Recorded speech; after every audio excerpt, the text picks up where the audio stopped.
ഓരോ ഹോസ്റ്റൽ മുറിയിലും ഒരു പെൺകുട്ടിയെങ്കിലും ആത്മഹത്യയെക്കുറിച്ച് ചിന്തിക്കുന്നുണ്ടെന്ന് പറഞ്ഞാൽ നിങ്ങൾ വിശ്വസിക്കുമോ?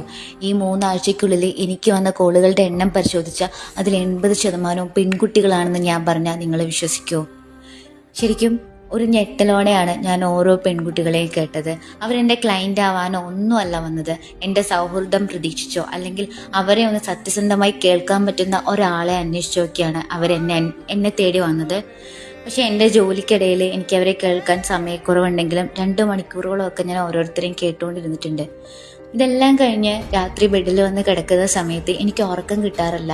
എന്നെ അത് ഭയങ്കരമായിട്ട് ബാധിക്കുന്നു എന്ന് എനിക്ക് തോന്നിയിട്ടുണ്ട്. കാരണം ഈ പെൺകുട്ടികളൊക്കെ ആത്മഹത്യയെക്കുറിച്ച് ചിന്തിക്കുന്നത് ഒരു ബ്രേക്കപ്പിൻ്റെയോ അല്ലെങ്കിൽ ഒരു ഡേറ്റ് ചെയ്തതിൻ്റെയോ കഥകൾ പറഞ്ഞിട്ടൊന്നുമല്ല.